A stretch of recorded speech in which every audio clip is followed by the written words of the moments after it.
The neighborhood of Willow Terrace had always been a quiet place, a patchwork of tidy lawns and predictable routines. Its residents favored weekend gardening, evening dog walks, and the kind of friendly but reserved nods exchanged between people who had lived near one another for years without ever knowing each other's middle names. It was stable, uneventful, and for most people, exactly what they wanted out of suburban life. That tranquility lasted until the day the new HOA president decided that order was no longer enough. She wanted control, complete, impossible control over something as fragile and subjective as happiness. Her name was Marlene Griggs, a woman who stepped into the HOA presidency as though it were a coronation rather than a rotating volunteer position. From the moment she was elected, she made herself known. The first sign of change came in the form of pamphlets tucked into every mail slot, printed with cheerfully bold fonts that masked an authoritarian undercurrent. They announced the launch of the Community Happiness Initiative, a program Marlene claimed would elevate the emotional wellness and positivity of Willow Terrace. At first glance, it seemed harmless, even well-intentioned. But as residents read the fine print, confusion replaced curiosity, and then discomfort replaced confusion. The pamphlet outlined a new set of happiness standards, all enforceable under HOA policy. Residents would be required to maintain a presentable and uplifting facial expression when outdoors or visible from the street. The guidelines insisted that neutral or somber expressions detracted from the collective emotional atmosphere and could be met with official written warnings. The pamphlet also included a list of approved outdoor demeanor behaviors, such as small waves, light nods, and expressions indicating mild pleasure, while banning visible frustration, frowning, or any appearance of being hurried or annoyed. It was a set of rules so baffling that many assumed it was satire. But satire or not, Marlene enforced it with the rigidity of someone who believed she was sculpting a masterpiece from the dull stone of suburbia. The first enforcement notice appeared on the door of an elderly man who had simply been concentrating too hard while pruning hedges. Another notice went to a teenage girl for displaying what Marlene described as moody energy on her walk to the bus stop. Each notice came with a small yellow slip titled Facial Wellness Reminder, a term that quickly became a neighborhood joke, albeit one shared uneasily, because no one wanted to become the next target. The residents began adjusting themselves in subtle ways. People straightened their posture when stepping outside, forced their lips upward even when their eyes didn't match the expression, and tried to appear more cheerful than they felt. Children learned to identify Marlene's silhouette from a distance and would quickly exaggerate their smiles until she passed. Even mail carriers shifted their expressions instinctively whenever they saw her patrolling the sidewalks with her clipboard and camera. Among the residents watching this transformation was a man named Nathan Avery. He lived in a corner house with fatting blue shutters and a yard filled with potted plants he always meant to organize but never did. Nathan was not one to seek conflict. He worked from home as a technical editor, rarely interacted with neighbors beyond polite greetings, and preferred to spend his free time listening to audiobooks while tending to his plants. For a long time, he ignored HOA politics altogether. But the Happiness Initiative irritated him on a level he couldn't brush aside. It struck him as absurd and invasive, a rule crafted by someone who had mistaken the neighborhood for a regimented summer camp. At first, he tried to shrug it off as a passing power trip, something that would burn itself out once people stopped entertaining it. But Marlene didn't seem interested in letting it fade. Instead, she doubled down, expanding her patrols and documenting every minor infraction. Residents found themselves receiving written notices for yawning on their porch, for frowning at their phones, for appearing tired after long workdays.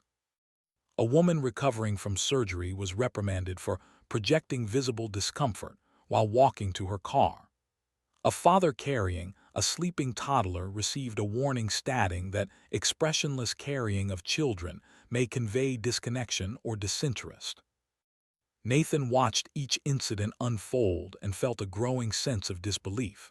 Every absurd enforcement seemed designed to push the boundaries of how far Marlene could go, and every time residents quietly complied, her confidence grew.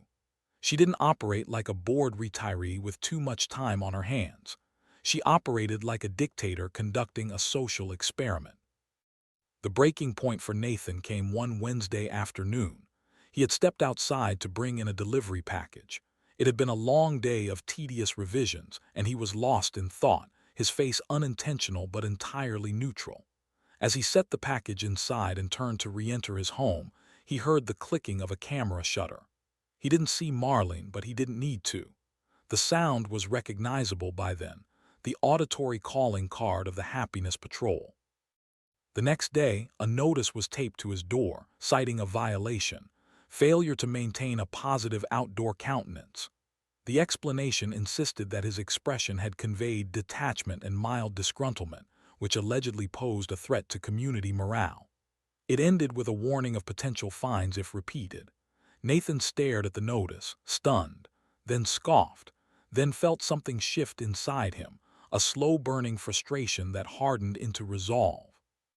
He walked around his house for the rest of the day, unable to shake the irritation. The idea of being fined for his face was ridiculous enough, but the notion that someone had photographed him, on his property, just to enforce the rule crossed a boundary he could no longer ignore. It wasn't simply about being inconvenienced. It was about someone believing they had the right to regulate his emotions, his expressions, his mood. It felt invasive in a way no HOA should ever be. Nathan realized that Marlene's rules thrived because everyone else had decided it was easier to comply than to confront. And so, fueled by a sense of indignation and a rare spark of defiance, he decided that someone needed to push back. Someone needed to hold up a mirror to the absurdity, and if no one else would do it, he would. He didn't know exactly how yet, but as he pulled out a notebook and began jotting down ideas, the first seeds of a counterplan began taking shape, one that would require patience, documentation, and an unyielding awareness of every mistake Marlene made under her own policies. For the first time in a long while, Nathan felt something like purpose. The happiness regime had gone on long enough, and if Marlene wanted to enforce impossible rules, then Nathan would make sure she lived under those same rules, down to the last, most ridiculous detail. Nathan began his campaign the same way Marlene had begun hers, with quiet observation. He understood that pushing back too aggressively or too openly would only make him a target, and the last thing he wanted was to give her a reason to turn the entire HOA board against him prematurely. So he took a slower, more methodical approach, studying her patterns as though he were tracking a natural phenomenon instead of a person with a clipboard. Marlene walked her patrol routes twice a day, once in the early morning and once in the late afternoon. She followed the same loop with military precision, starting at the community entrance, circling the cul-de-sacs, and finishing near the small park at the center of the neighborhood. She walked briskly, shoulders straight, chin lifted slightly, as if she expected applause to break out whenever she rounded a corner. Her expression remained fixed in an almost unnatural level of cheer, a wide and unwavering smile that never softened and never reached her eyes. It looked less like happiness and more like a performance held in place by sheer willpower. In the first week of his quiet investigation, Nathan noticed dozens of small inconsistencies in her so-called happiness standards. He observed her glaring at a child who accidentally dropped a popsicle, frowning at a parked car she didn't recognize, and scowling at a neighbor's lawn ornament she found distasteful. Each one of these expressions contradicted the very policies she claimed to uphold, and each one became another entry on what Nathan decided to call his happiness violation log. He bought a small notebook with a soft leather cover and carried it discreetly whenever he stepped outside. Inside it, he recorded dates, times, descriptions, and, whenever possible, photographic evidence. He made sure to take pictures only from public sidewalks or his own property, careful not to violate any actual privacy rules. Unlike Marlene, he had no interest in crossing legal boundaries. He wanted the upper hand, not a moral stalemate. He invested in a doorbell camera with a wide field of view and an outdoor security camera pointed toward the street. Both were perfectly allowed under HOA guidelines. With them, he captured moments Marlene seemed to believe no one noticed: her irritated foot taps, her muttered complaints, her unguarded expressions of displeasure when the sun was too bright or a neighbor failed to wave back. Over time, a pattern emerged. The Queen of Happiness spent the majority of her patrols looking as though she loathed every second of them. Nathan didn't stop at documenting expressions. He read through HOA bylaws, taking notes on every rule she was supposed to follow in her role. He examined the publicly available meeting minutes, looking for irregularities in votes, procedural missteps, or signs that she had overextended her authority. He found plenty. Marlene had bypassed the usual member vote to enact the Happiness Initiative, claiming it fell under general morale maintenance, a phrase that appeared nowhere in the HOA's official documentation. She had also begun issuing fines without the required board review, a violation so blatant that Nathan felt a surge of disbelief when he confirmed it. Soon, his notebook became a catalog of mismanagement, hypocrisy, and procedural abuses. It grew thicker by the day, its pages filling with meticulously labeled entries. Each one served as another piece in the structure he was quietly building, a structure he knew would collapse spectacularly onto Marlene the moment he presented it. But he wasn't in a rush. A dramatic downfall required timing. He wanted to catch Marlene not only in hypocrisy, but in repeated and undeniable patterns. One or two mistakes would be brushed aside, but weeks of contradictory behavior, that would be harder for her to wriggle out of, especially if the board saw it as a threat to the HOA's credibility. While gathering evidence, Nathan began to subtly encourage others to share their own frustrations. He didn't openly discuss his plan. Instead, he asked seemingly casual questions: how often people were receiving warnings, whether anyone had appealed a fine, whether Marlene had ever cited them for something that didn't feel like a real violation. The responses came freely. People felt safe confiding in him because he asked quietly and listened without judgment. A young mother told him she had been warned for looking visibly overwhelmed while pushing a stroller uphill. A retiree showed him a notice he'd received for insufficiently cheerful yard work. A man who had recently lost his job confided that Marlene had chastised him for bringing down the neighborhood's spirit after he stepped outside to take a phone call with a worried expression. Each story deepened Nathan's resolve, confirming that the Happiness Initiative was not only absurd but genuinely harmful. With their permission, he documented these experiences too, noting patterns that extended beyond Marlene's personal behavior. She was using happiness as a mechanism of control. She wasn't trying to create positivity, she was trying to police it. During one of his evening walks, Nathan witnessed something he hadn't seen before.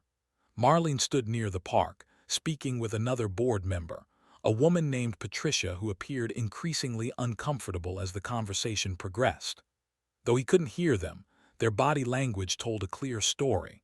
Patricia's posture was shrinking, her arms crossed defensively, while Marlene leaned forward with a bright but menacing smile.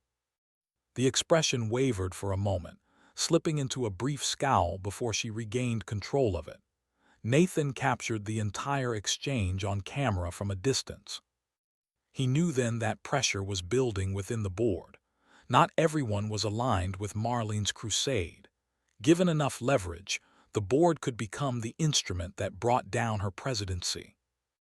By the end of the second week, Nathan's notebook had transformed into something more than evidence.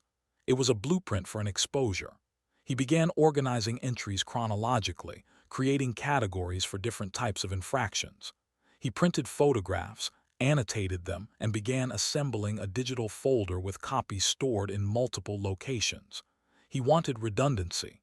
If Marlene tried to retaliate, the evidence would remain intact. But while the gathering of evidence went smoothly, Life in the neighborhood grew increasingly tense. Residents started to look exhausted from constant forced cheerfulness.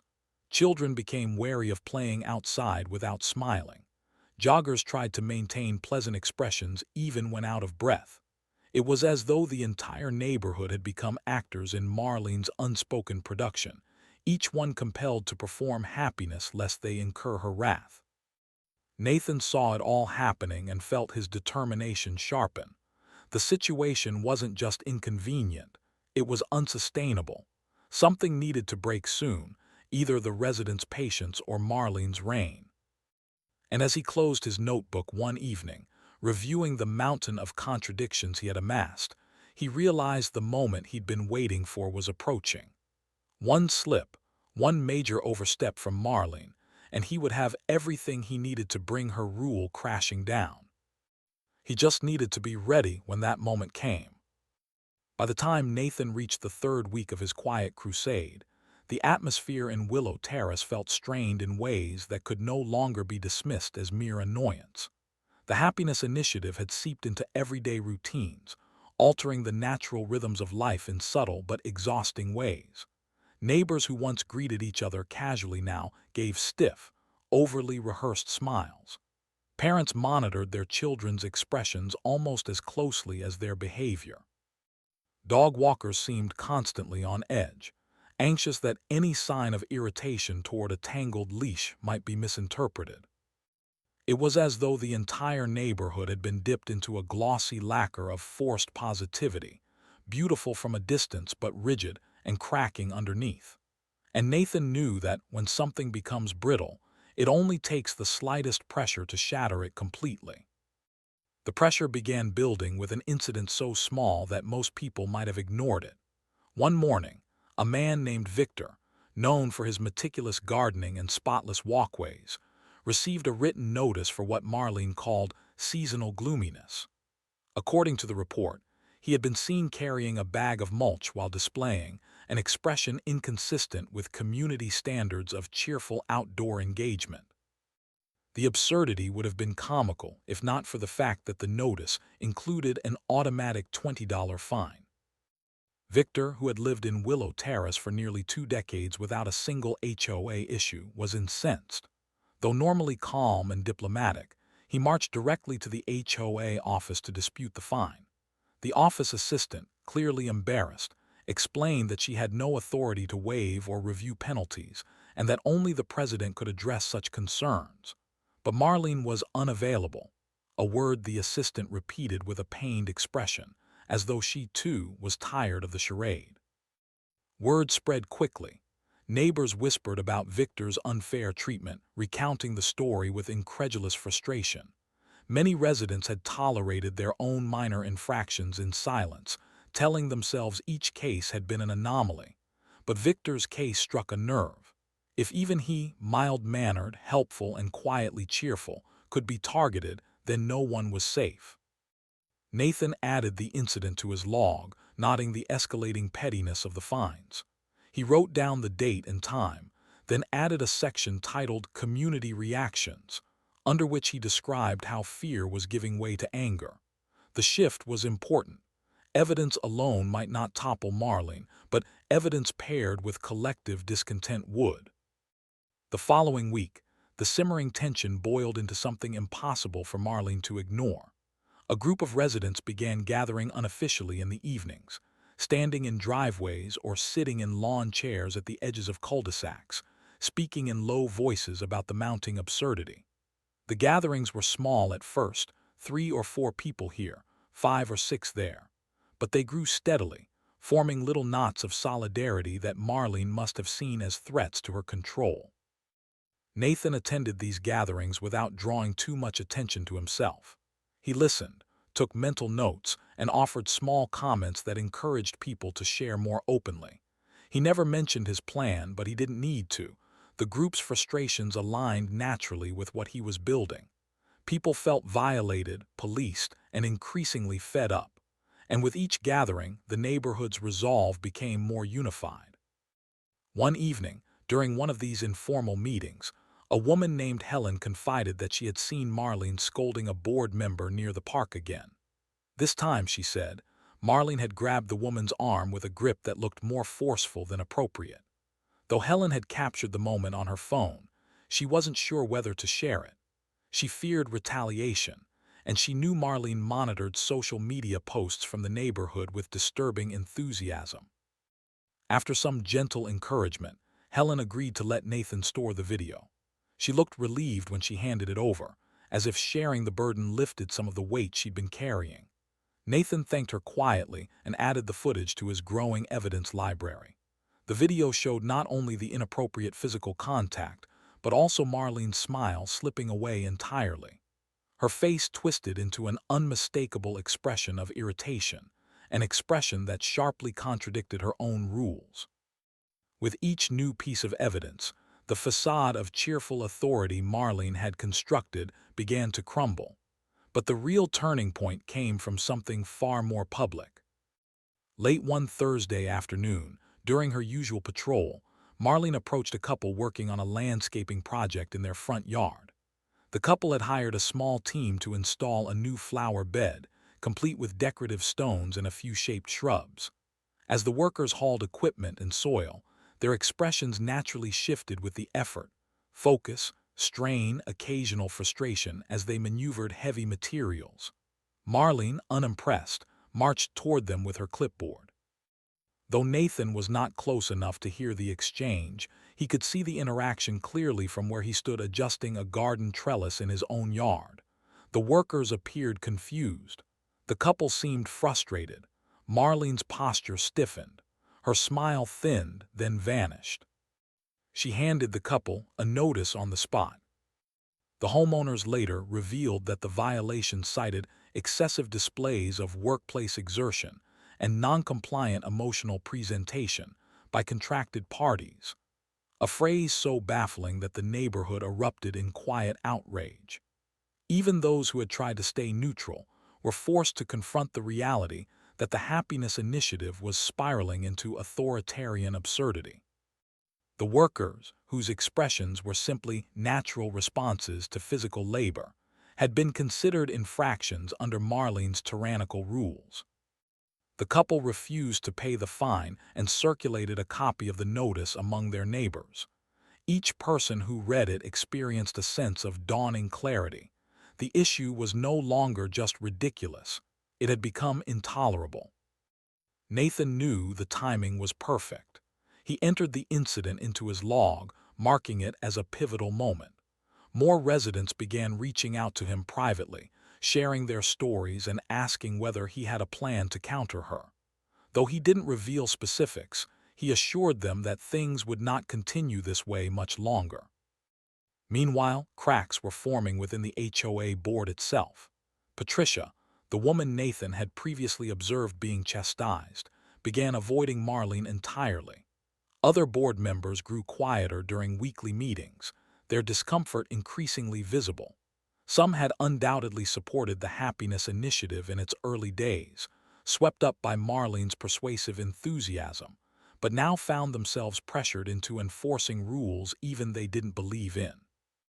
Rumors spread that a few board members were considering pushing for an internal vote to suspend the initiative, but none dared to make the first move. They feared the wrath of someone who held too much power and wielded it with too much zeal. And through all of this, Marlene remained oblivious to how fragile her rule had become. She continued her patrols with the same rigid smile, pretending not to notice the sideways glances, the forced greetings, or the subtle but unmistakable resistance growing around her. Nathan sensed that the climax was approaching. The neighborhood was no longer merely irritated, it was reaching a collective breaking point. And when the break happened, it would provide the perfect opening for him to reveal everything he had documented. He could feel the weight of the evidence sitting in his notebook, on his hard drive, and in the small folder he kept backed up online. It was a mountain of truth waiting to crash down. All it needed was one final trigger. And as the days passed, that trigger drew nearer.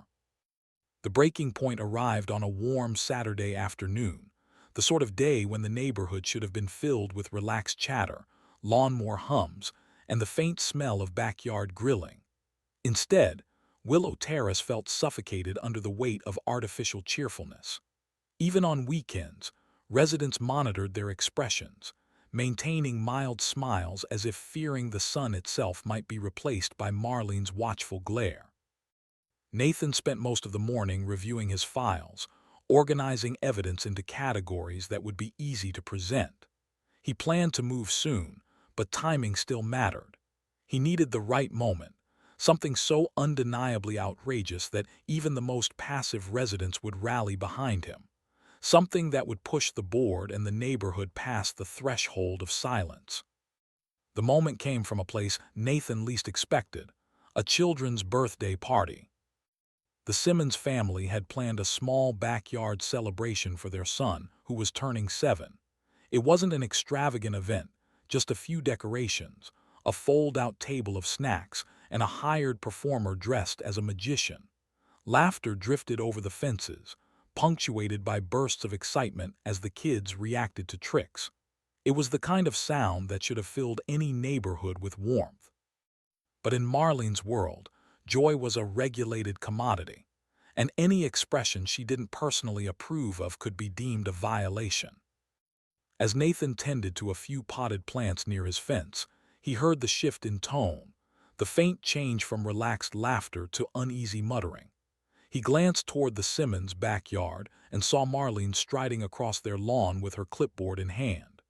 She had bypassed the front gate entirely, choosing instead to enter through the side pathway without knocking or announcing herself. Nathan's instincts sharpened. He picked up his phone and opened his camera app, moving discreetly to gain a better vantage point from his yard. He didn't want to intrude, but years of HOA experience told him that whenever Marlene approached a gathering, trouble followed. He watched as she scanned the scene, her forced smile already wavering with irritation. Something about the children's laughter, loud, unrestrained, genuine, seemed to agitate her. The magician's exaggerated expressions, intended only to entertain, appeared to offend her happiness standards, for reasons Nathan couldn't begin to understand. Later, the Simmons family would share what happened next, but Nathan witnessed most of it himself. Marlene approached the magician first, tapping her clipboard as though she were issuing a citation to a building inspector. The magician paused mid-performance, clearly confused, while the children watched with wide-eyed uncertainty. Then Marlene turned to the parents, pointing at various decorations and the snack table, her body language sharp and accusatory. Though Nathan couldn't hear the words, the gestures told the story. She believed something here violated her rules. Perhaps the magician's dramatic facial expressions were excessive. Perhaps the excited squeals from the children were disruptive emotional displays. Whatever the reason, she had decided that the birthday party somehow failed to meet her arbitrary standards of controlled happiness.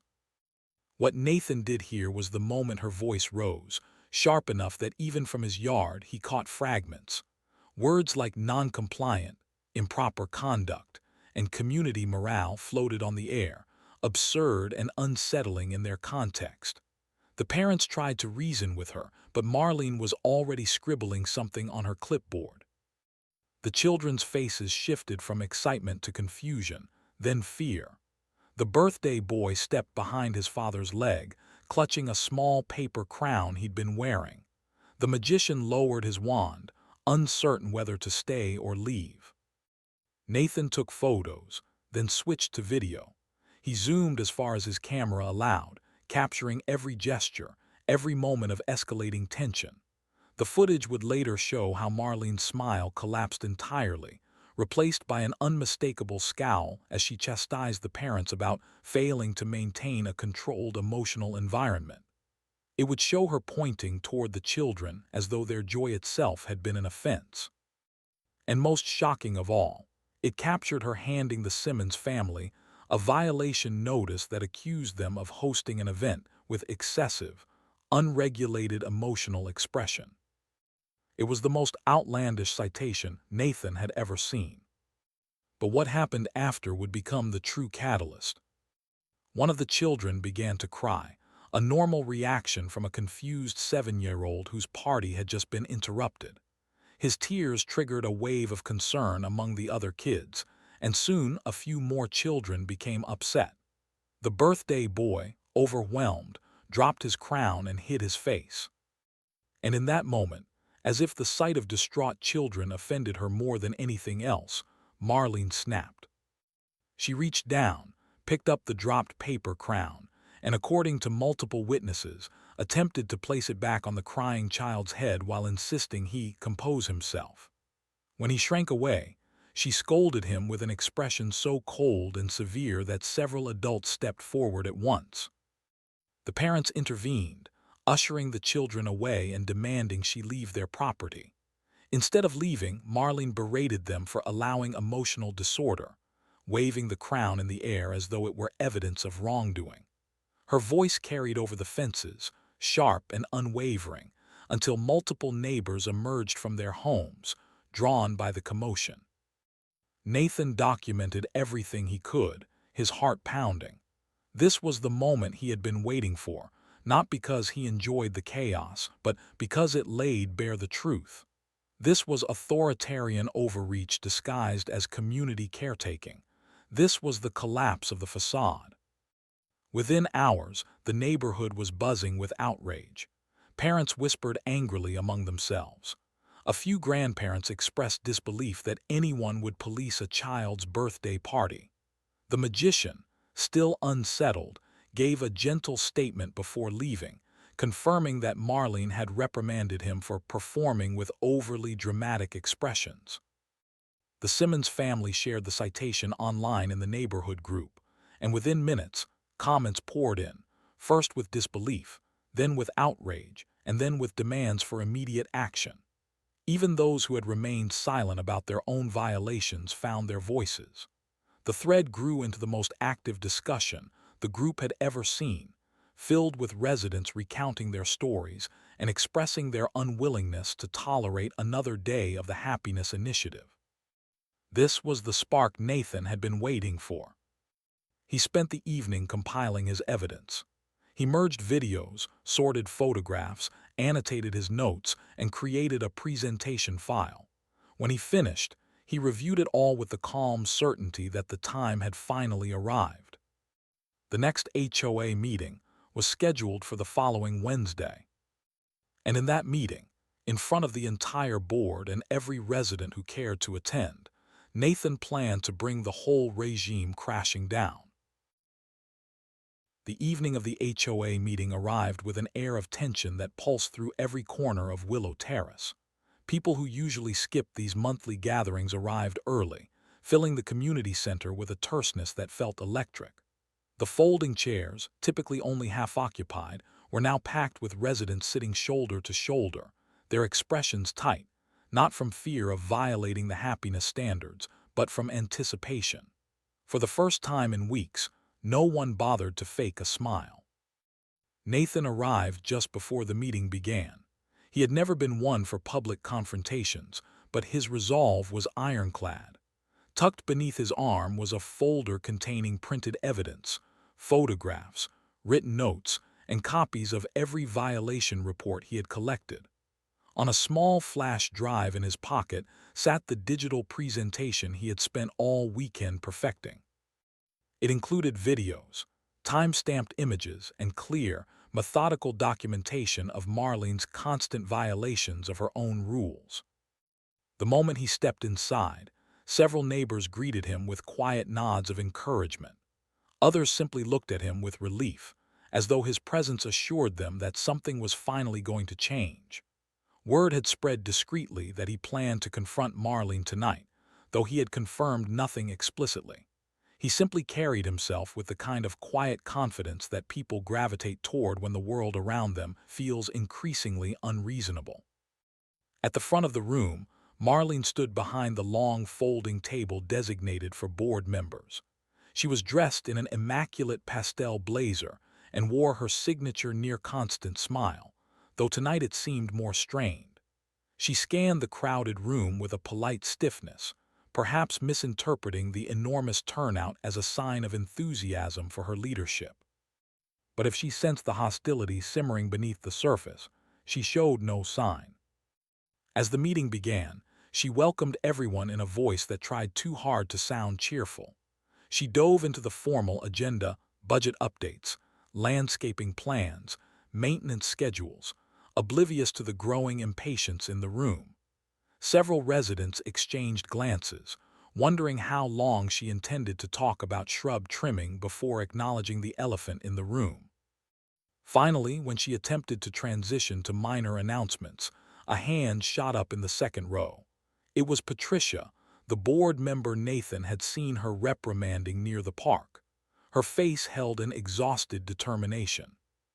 "Before we proceed," she said, "I believe we need to address the overwhelming feedback the board has received regarding the Happiness Initiative." A ripple of murmured agreement swept through the room. Marlene stiffened, her smile faltering. She attempted to counter, insisting that the initiative was a necessary measure for community well-being.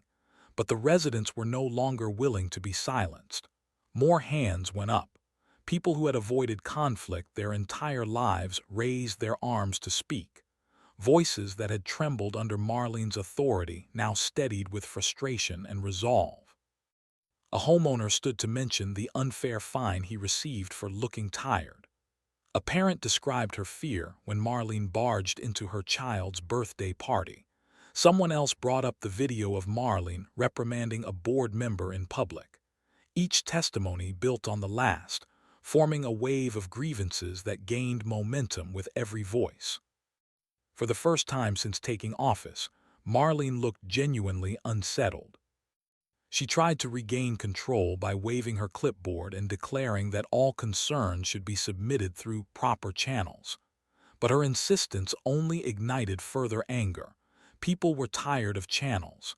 They wanted accountability. It was then that Nathan stood.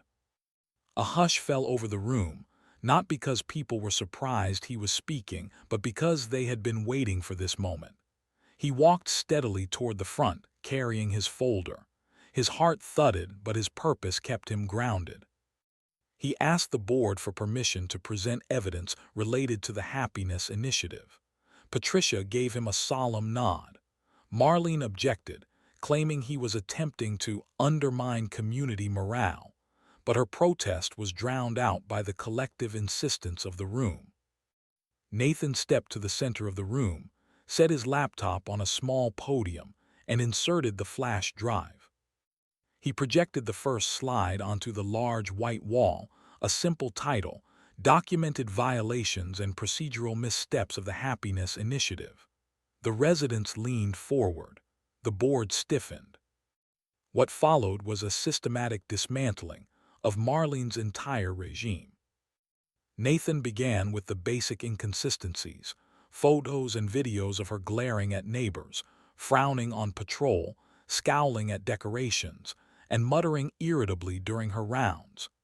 Each clip contradicted the standards she enforced on everyone else. He then moved into deeper waters. He showed the birthday party footage, captured from two different angles, one from his yard and another submitted anonymously. The room collectively gasped as they watched Marlene reprimand a magician, scold the parents, and attempt to place a crown on a crying child's head while berating him. The footage was damning, her expressions unmistakable. Marlene's face tightened, her smile gone entirely. Next, Nathan presented the wrongful citations, a scan of Victor's fine for seasonal gloominess, the worker's violation for excessive workplace exertion, and a half-dozen other notices residents had allowed him to include. Each was more absurd than the last. But the final section was the most devastating. It revealed Marlene's procedural abuses, implementing the Happiness Initiative without a community vote, issuing fines without board approval, and misusing HOA authority to target residents arbitrarily. Nathan presented excerpts from official bylaws, highlighting every rule she had violated.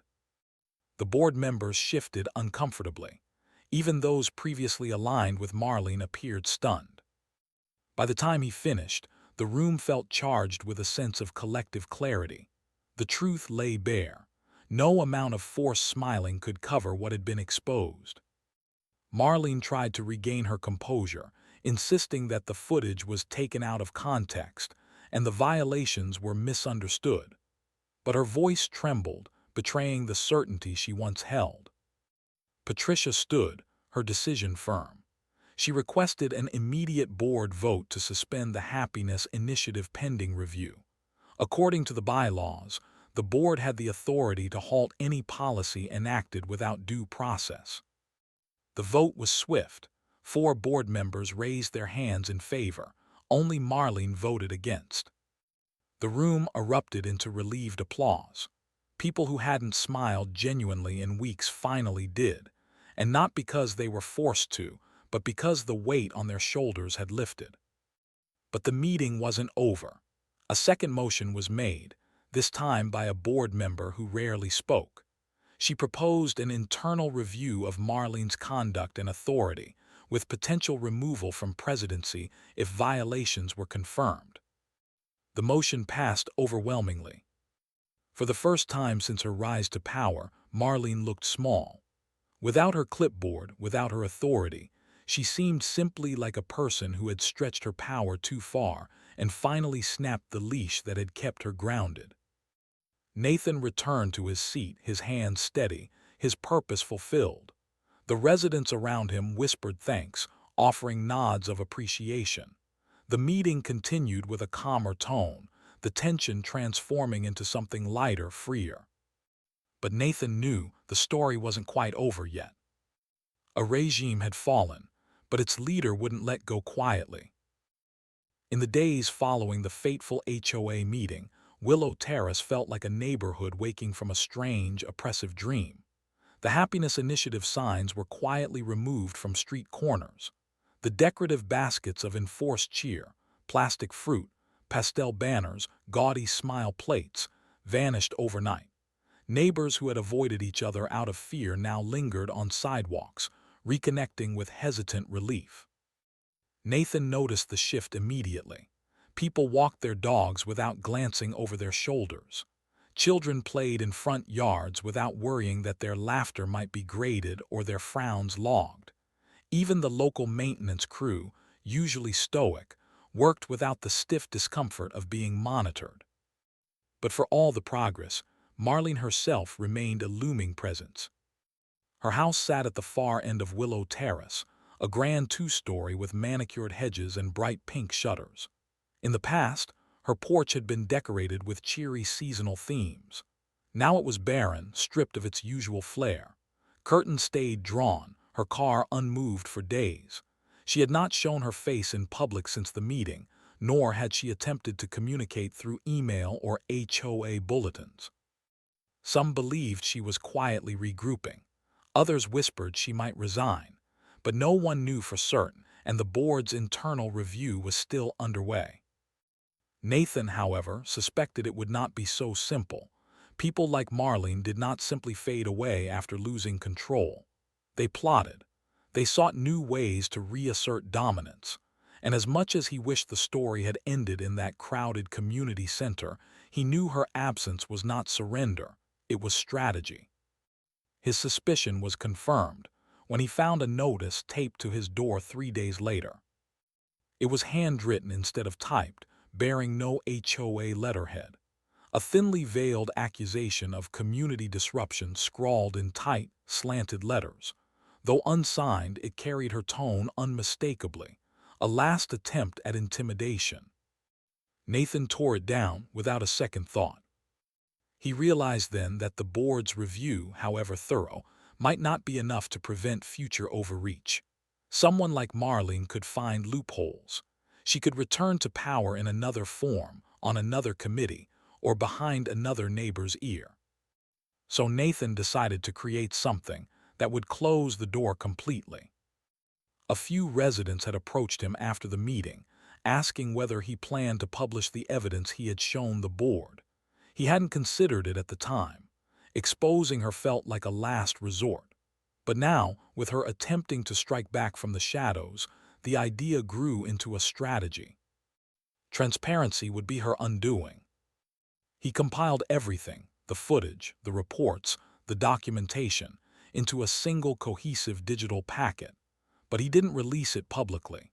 Instead, he prepared a final presentation meant only for the neighborhood, a record of what had happened, one that could never be twisted or rewritten later. He created a private webpage with password access restricted to residents of Willow Terrace. And then, with the cooperation of the rest of the board, he scheduled an official special session of the HOA. The turnout was even larger than the previous meeting. Word had spread that tonight would include the board's final findings on Marlene's conduct. Weeks of tension, frustration, and fear had built up to this moment. Residents arrived somber, prepared for whatever fallout remained. Marlene arrived late, slipping in through a side door. Her once polished demeanor was diminished. She looked brittle, exhausted, her posture tense as she took her seat at the far end of the room.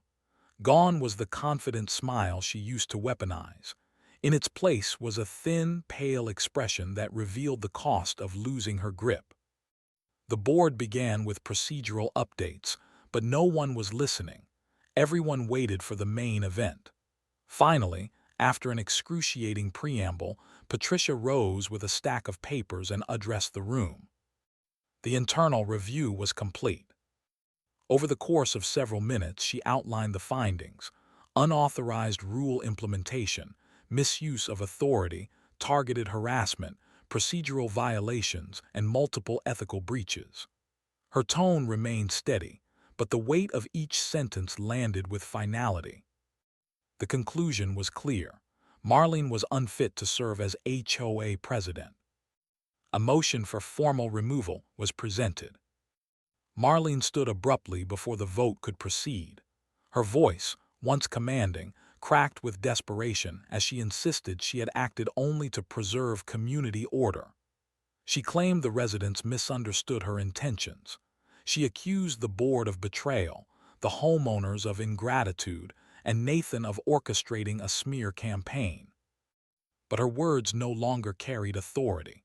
They rang hollow in a community that had seen the truth for itself. The vote was taken. Unanimous, save for the vote she cast for herself. And then Nathan stood. He quietly requested permission to address the room one final time. The board agreed. He did not give another presentation. He did not speak at length.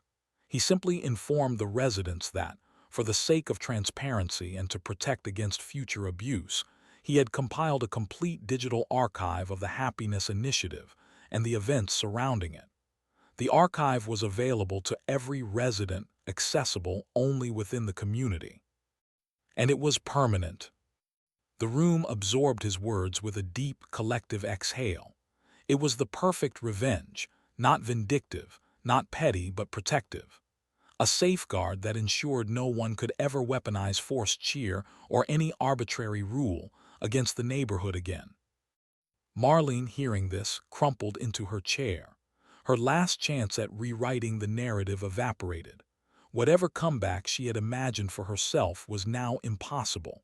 Her legacy was sealed, not as a visionary leader, but as a cautionary tale. Within a week, she resigned her position entirely. A moving truck appeared outside her home soon after. No one knew where she went. No one asked. Willow Terrace watched from their windows as she climbed into the passenger seat of a packed SUV, looking small and defeated. The vehicle pulled away without fanfare, disappearing down the main road. Her house sold quickly. The new owners, a young couple, introduced themselves with warm smiles that required no enforcement. Nathan returned to a quiet, peaceful life. His yard once again filled with projects he enjoyed. Neighbors waved as they walked by, stopping sometimes to chat without fear of being judged on their facial expressions. The air felt lighter. And over time, people told the story of the HOA president who tried to ban frowns, and the resident who ended her reign not with a shouting match or a dramatic showdown, but with calm persistence and unwavering documentation. The perfect revenge wasn't loud. It wasn't cruel. It was simply the truth preserved where everyone could see it. Willow Terrace never needed a happiness initiative again. Because freed from control, the neighborhood finally remembered how to smile on its own.